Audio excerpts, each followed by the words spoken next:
جس چیز کی بات کرنا چاہتا ہوں وہ جو کہ آج ہمارے پارلیمنٹیرینز اور ہمارے سینیٹرز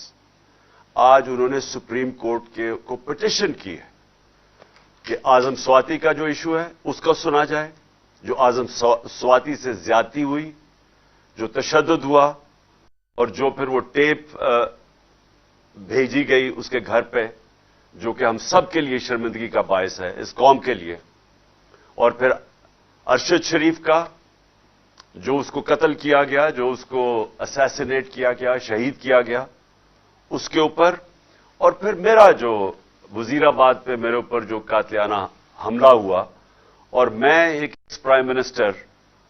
اپنی ایف آئی آر رجسٹر نہیں کر سکتا